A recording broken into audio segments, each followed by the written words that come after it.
আচ্ছা, মনে পড়ে তোমাদেরকে আজ থেকে অনেক দিন আগে বলেছিলাম আউনি বাউনি জিনিসটা কি সেটা তোমাদের সাথে শেয়ার করব। তবে বিভিন্ন কারণের জন্য তোমাদের সাথে কিন্তু ভিডিওটা শেয়ার করতে পারিনি।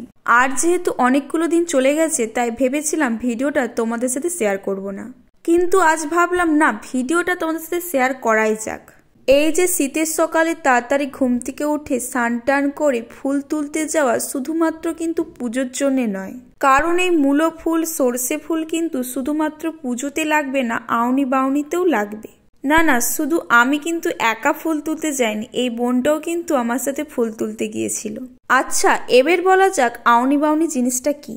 অগ্রহায়ণ পৌষ মাসে যখন নতুন ধান কাটা হয়ে বাড়িতে তোলা হয় তখন সেই নতুন ধানের খড় থেকে এরকম তৈরি করা হয়। এরকম বলতে কিছু খড়ের টুকরো ভালো করে হাতে পাক খাইয়ে দুটি অংশ করতে হয়, আবার সেই দুটি অংশকে ভালো করে পাক খাওয়াতে হয়, আর সামনের অংশ আর পেছনের অংশ ভালো করে গিট দিয়ে দিতে হয়, নাহলে কিন্তু এটা খুলে যেতে পারে। এরপর পাক খাওয়ানোর অংশের মাঝে মাঝে কিছু মূলা ফুল, কিছু সরষা ফুল আর একটা আম পাতা দিয়ে দিতে হয়। ব্যাস, তৈরি হয়ে যাবে আউনি বাউনি।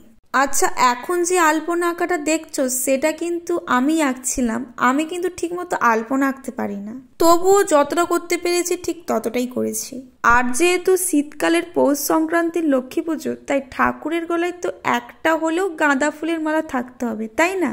আর যেহেতু বাড়িতে এত ফুল ফুটেছিল তাই ভেবেইছিলাম যে বাড়ির তৈরির মালায় ঠাকুরকে দেব। আর যেমন ভাবনা তেমন কাজ, চলে গিয়েছিলাম ফুল তুলতে। অনেকেই আছে যারা ফুল দেখতে পছন্দ করে, অনেকেই আছে ফুল তুলতে পছন্দ করে, অনেকেই আবার আছে ফুলের ছবি তুলতে পছন্দ করে, আবার অনেকে আছে ফুল গাছ লাগাতে পছন্দ করে। তবে আমার মধ্যে কিন্তু এই সবগুলো গুণই ছিল, কিন্তু এখন আমাকে আর ফুল তুলতে খুব একটা ভালো লাগে না, কারণ যবে থেকে নিজের হাতে ফুল গাছ লাগাতে শুরু করেছি আর সেই গাছে যখন অনেক ফুল ফুটেছিল সেটা দেখে যতটা আনন্দ পেয়েছিলাম, তারপর থেকে ফুল তোলাটাই ছেড়ে দিয়েছিলাম। না, একেবারে কিন্তু ফুল তোলা ছেড়ে দিইনি, কারণ পুজো হলে তো ফুল তুলতেই হবে, তাই না?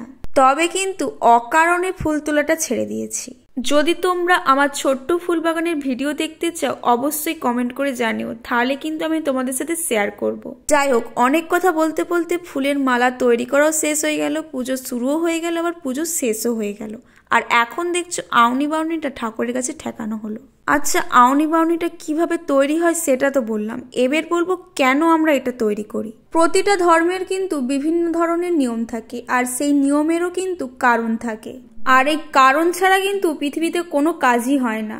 ঠিক সেই রকমই পৌষ সংক্রান্তিতে আউনি বাউনি করার কারণ হলো আগেকার যুগে খেটে খাওয়া কৃষিজীবী মানুষেরা কিন্তু প্রচুর পরিশ্রম করতেন, কিন্তু সেই পরিশ্রমের ফসল কিন্তু খুব কমই ফলতো।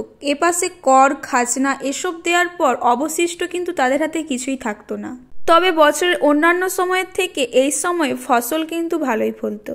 শুধু কিন্তু ধান নয়, শীতকালের বিভিন্ন শাকসবজিও এই সময় হতো। ফলত বছরের এই সময় কৃষিজীবী মানুষের হাতে কিছুটা পরিমাণের হলেও শস্য এবং অর্থ থাকতো, তাই তারা একদিকে নতুন ধানের চাল দিয়ে পিঠে পুলি উৎসব করত, আর আরেকদিকে 2-3 দিন কাজের থেকে বিরত থাকার জন্য আউনি বাউনি তৈরি করত।